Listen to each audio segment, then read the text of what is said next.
Selamat datang di channel Detektif Sanji, tempat berkumpulnya para pecinta One Piece yang haus akan teori, fakta tersembunyi, dan pembahasan mendalam seputar dunia ciptaan Eiichiro Oda.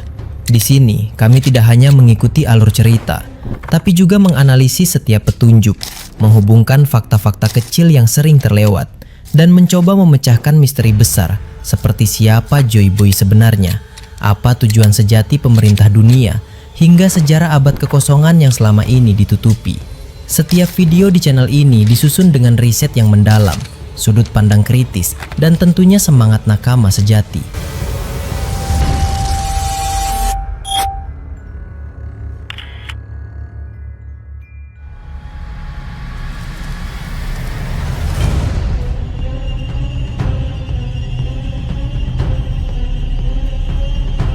Bocoran One Piece chapter 1171 benar-benar mengguncang komunitas penggemar.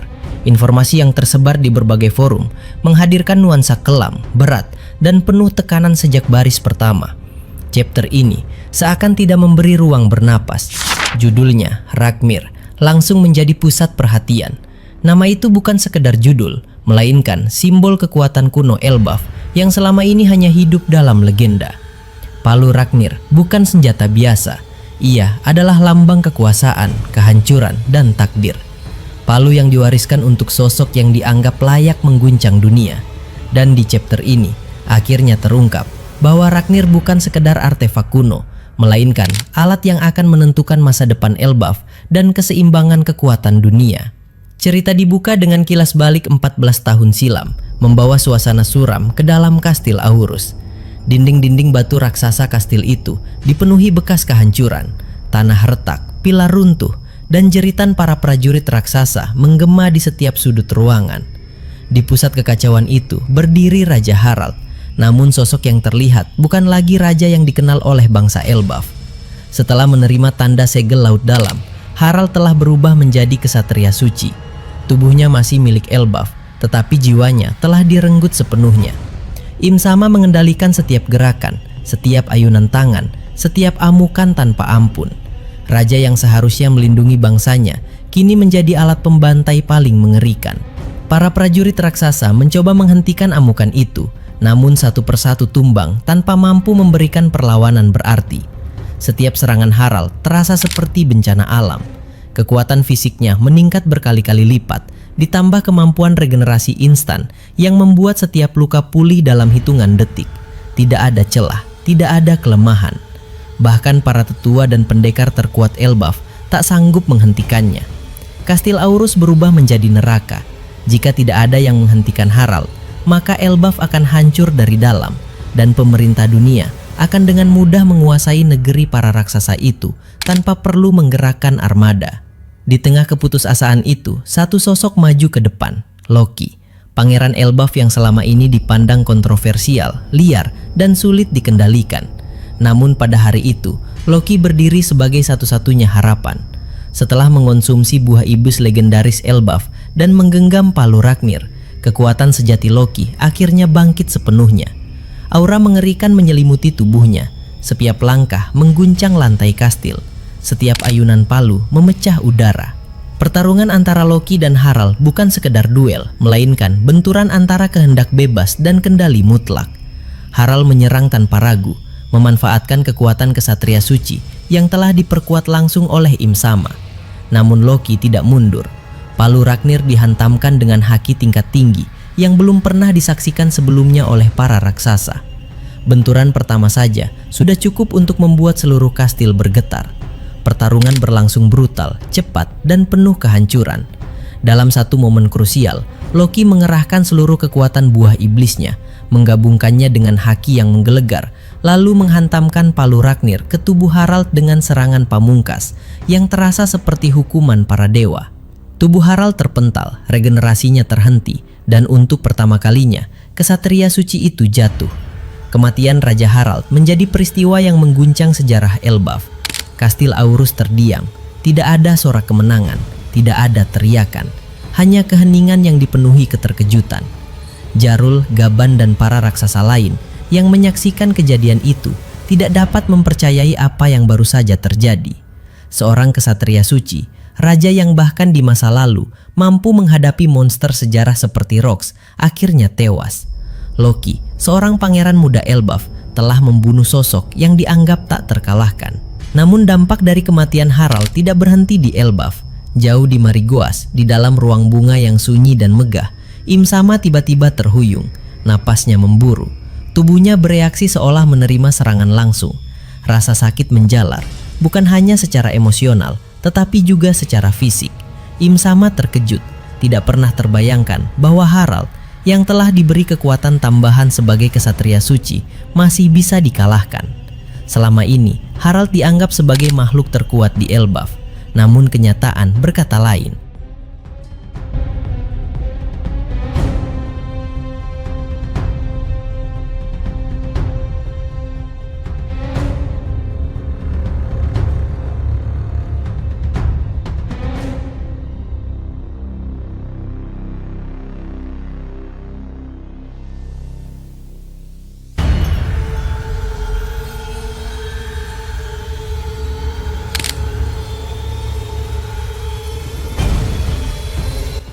Disinilah terungkap sebuah fakta mengerikan.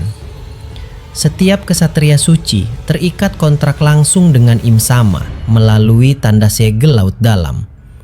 Ikatan itu menciptakan koneksi dua arah. Saat kesatria suci mati, Imsama harus membayar harga yang belum dijelaskan sepenuhnya, tetapi jelas membawa dampak buruk bagi tubuh dan eksistensinya. Rasa sakit yang dirasakan Imsama adalah bukti nyata. Karena itulah, ketika para Gorosei mengusulkan untuk segera mengirim kesatria suci lain ke Elbaf melalui lingkaran sihir di Kastil Aurus, Imsama menolak tanpa ragu. Bukan karena rasa kasihan, melainkan karena ketakutan.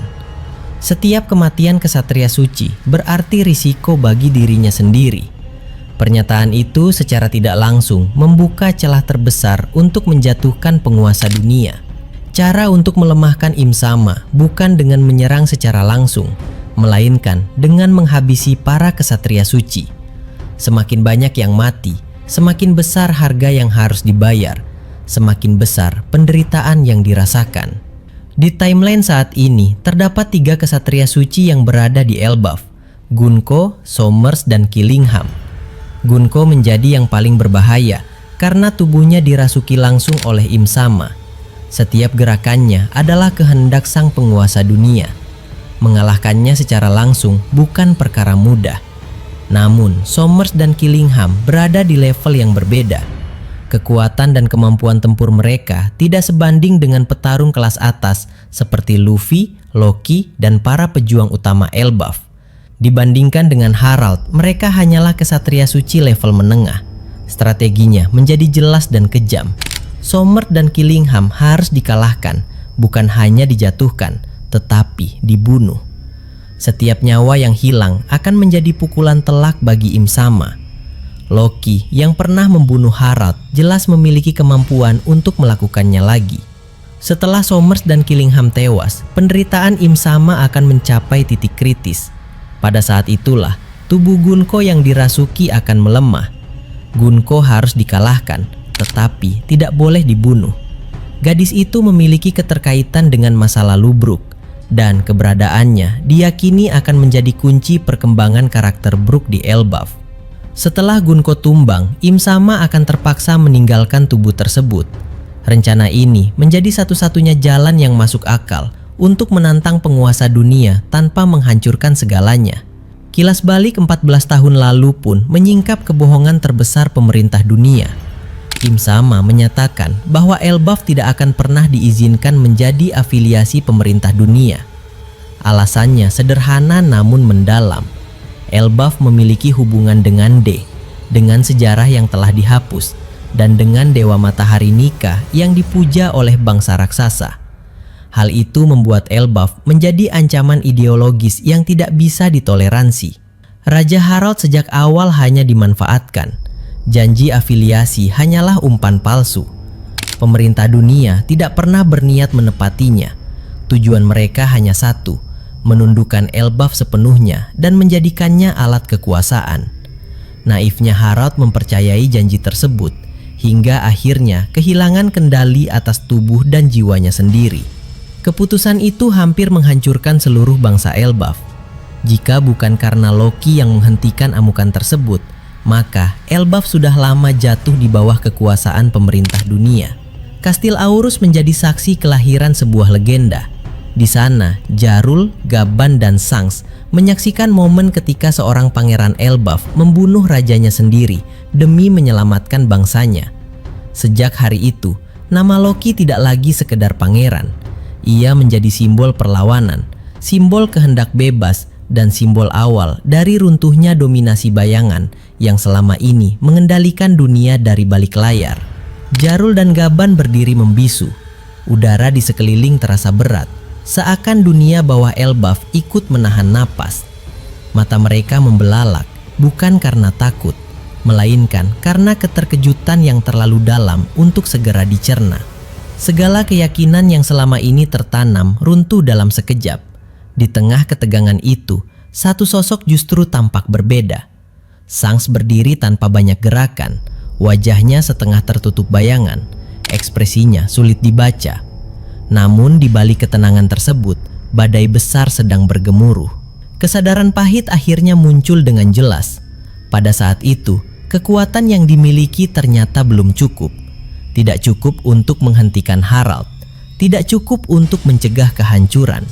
Dan karena ketidakcukupan itulah, Loki yang terpaksa melangkah maju, memikul beban yang seharusnya tidak pernah jatuh ke pundaknya.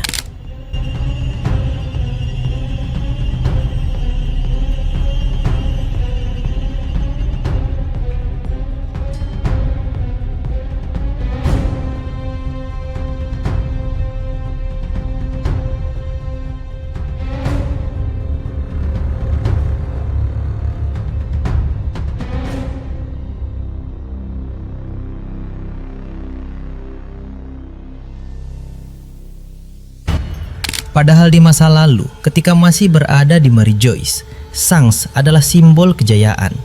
Nama Sangs disebut dengan penuh hormat oleh para kesatria. Meski statusnya hanya sebagai kesatria pedang dewa, pengakuan terhadap kekuatannya datang dari segala arah. Banyak yang menyebut bahwa kekuatan Sangs setara dengan Semrok, sang top tier kesatria suci yang kala itu berdiri di puncak tertinggi. Semrok dikenal sebagai kesatria suci terkuat, sementara Sangs dianggap sebagai kesatria pedang dewa terkuat. Dua pilar kekuatan yang menopang kebanggaan Elbaf. Namun keseimbangan itu runtuh sejak Harald diangkat sebagai kesatria suci.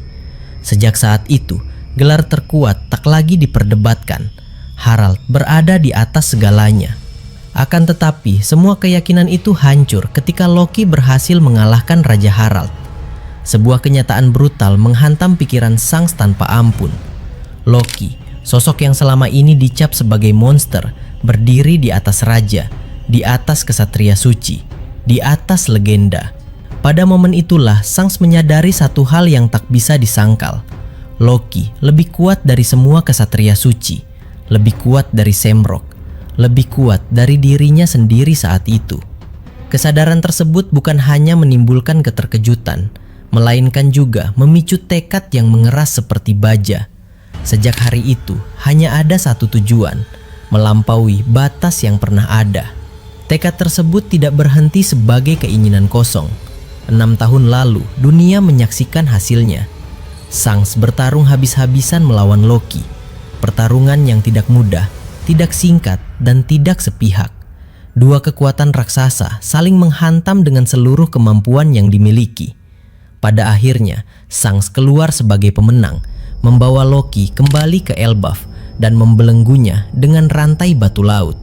Kemenangan itu menjadi penanda penting dalam skala kekuatan dunia. Fakta bahwa Sangs pernah mengalahkan Loki menjadi acuan mutlak. Semakin terungkap betapa dahsyatnya kekuatan Loki, semakin tinggi pula posisi Sangs dalam hierarki kekuatan. Artinya jelas, Sangs berdiri di atas Loki.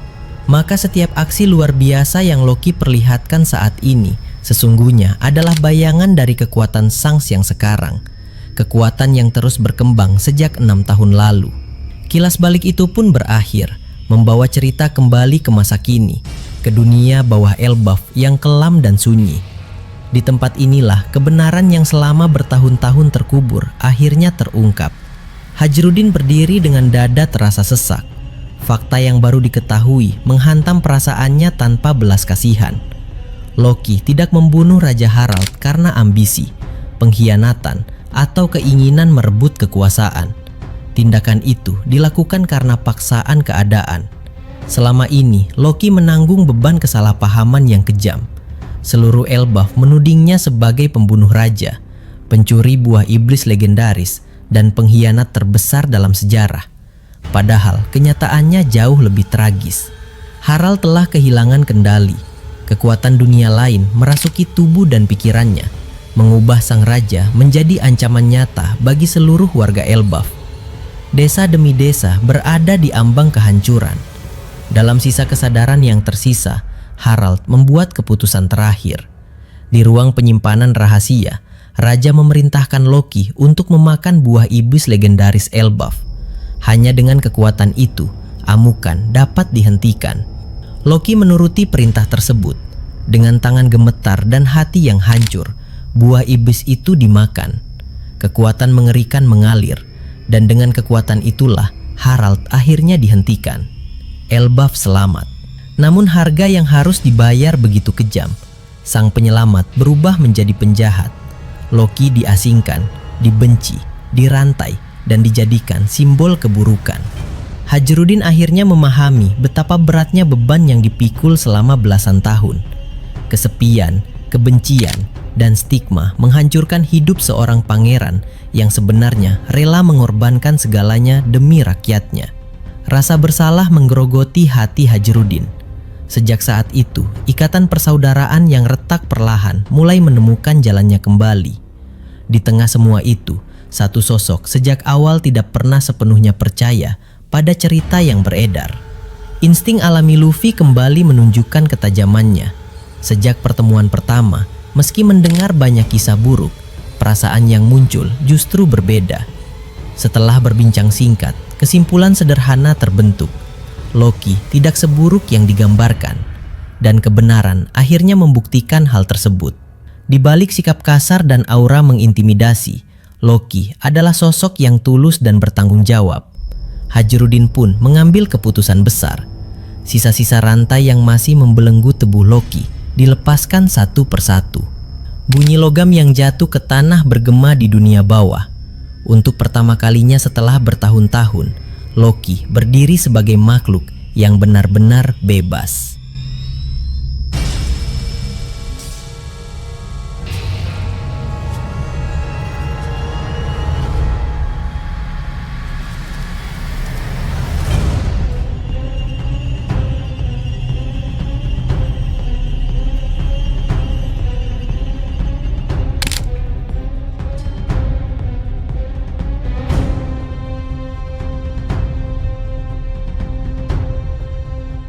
Namun kebebasan itu tidak bertahan lama dalam keheningan. Tiba-tiba, tanah bergetar. Dari atas, sesosok monster mimpi buruk berbentuk skeleton Draug jatuh menghantam dunia bawah. Aura kematian menyelimuti sekelilingnya, memicu ketegangan baru. Kemunculan monster tersebut mengejutkan semua yang hadir, namun tidak menimbulkan kepanikan berarti. Loki dengan tenang meminta yang lain naik ke atas terlebih dahulu. Pertarungan ini bukan masalah besar. Loki bahkan menyatakan dapat menyusul dengan cepat karena memiliki kemampuan untuk terbang. Entah berasal dari kekuatan buah iblis atau dari palu Ragnir, pernyataan itu menambah satu lagi misteri dalam daftar panjang kemampuan sang pangeran. Meski diminta pergi, Luffy memilih tetap tinggal. Bukan untuk ikut campur, melainkan untuk menyaksikan. Ketertarikan terhadap Loki terlalu besar untuk dilewatkan. Loki pun tidak menolak. Pertarungan dimulai, namun hasilnya sudah dapat ditebak. Monster mimpi buruk tersebut bukan tandingan. Dengan satu teknik bernama Nilfheim, udara di sekitar langsung membeku. Dalam sekejap, skeleton raksasa itu terhenti, terperangkap dalam es dingin tanpa kesempatan melawan. Sekali lagi, variasi kekuatan Loki diperlihatkan tanpa ragu. haki tingkat tinggi, kekuatan petir dari palu Ragnir, kemampuan terbang, dan kini teknik pembekuan. Semua itu membentuk gambaran sosok petarung yang bukan hanya kuat, tetapi juga sangat fleksibel. Luffy terdiam, kagum. Keinginan untuk menjadikan Loki sebagai sekutu semakin menguat. Entah sebagai kru atau aliansi, satu hal jelas, Loki adalah aset yang luar biasa. Setelah menyaksikan semua itu, bayangan masa lalu kembali muncul. Pertarungan antara Sans dan Loki 6 tahun lalu pasti berlangsung luar biasa. Dua petarung puncak saling menguji batas. Tidak ada kemenangan mudah, hanya kekuatan, tekad, dan kehendak baja. Harapan pun muncul agar suatu hari kisah duel legendaris tersebut diperlihatkan sepenuhnya, membuka lembaran sejarah yang selama ini tersembunyi. Bocoran One Piece chapter 1171 menempatkan Elbaf sebagai salah satu poros terpenting dalam konflik akhir dunia. Chapter ini bukan sekedar menampilkan pertarungan spektakuler, melainkan membuka lapisan kebenaran yang selama ini dikubur oleh pemerintah dunia. Kematian Raja Harald menegaskan betapa kejamnya manipulasi Im Sama, yang dengan dingin menjadikan raja dan bangsanya sebagai pion demi stabilitas kekuasaan bayangan. Elbaf nyaris runtuh bukan karena kelemahan internal, melainkan karena pengkhianatan sistematis dari penguasa dunia itu sendiri. Di sisi lain, Loki muncul sebagai figur tragis sekaligus heroik. Seluruh stigma pengkhianat yang melekat padanya runtuh, digantikan oleh fakta bahwa ia adalah penyelamat Elbaf yang dipaksa mengorbankan nama, kebebasan, dan masa depannya. Pembunuhan Harald bukan ambisi, melainkan keputusan terberat demi menghentikan kehancuran total. Dari titik ini, Loki tidak lagi hanya menjadi pangeran Elbaf, tetapi simbol kehendak bebas yang menentang kendali absolut Im Sama. Pengungkapan kontrak dua arah antara Im Sama dan para kesatria suci menjadi titik balik terbesar. Untuk pertama kalinya, kelemahan fundamental sang penguasa dunia diperlihatkan secara jelas. Strategi menjatuhkan Im Sama tidak lagi mustahil. Kematian para kesatria suci adalah harga yang harus ia bayar. Elbaf berpotensi menjadi medan uji pertama untuk strategi ini, sekaligus pemantik perang skala global melawan pemerintah dunia. Dari sisi kekuatan, Loki kini berdiri sebagai salah satu entitas paling berbahaya di dunia One Piece. Kombinasi palu Ragnir, buah iblis legendaris, haki tingkat tinggi, serta kemampuan tambahan seperti terbang dan pembekuan menjadikannya petarung yang sangat fleksibel. Fakta bahwa Shanks pernah mengalahkannya 6 tahun lalu justru mengangkat posisi Shanks lebih tinggi dalam hierarki kekuatan, sekaligus menegaskan bahwa benturan kekuatan kelas dewa kini semakin dekat dengan puncaknya. Potensi ke depan sangat besar. Elbaf hampir pasti akan menjadi pusat konflik antara Luffy, Loki, Shanks, dan kekuatan pemerintah dunia. Aliansi antara Luffy dan Loki terlihat semakin mungkin, baik sebagai sekutu strategis maupun simbol perlawanan ideologis terhadap Im Sama.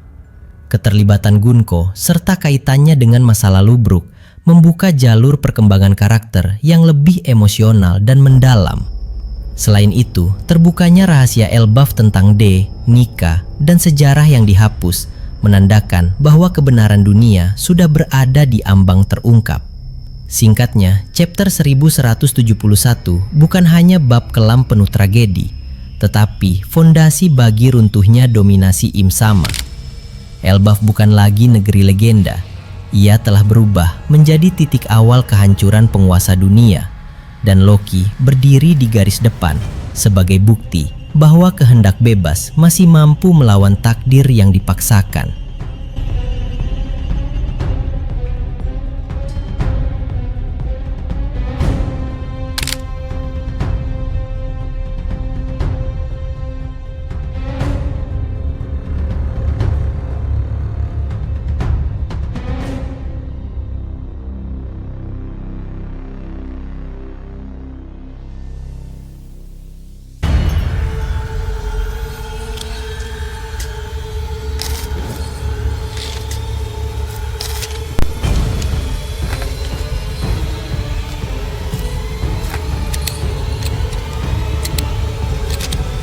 Terima kasih sudah menyaksikan video ini sampai selesai.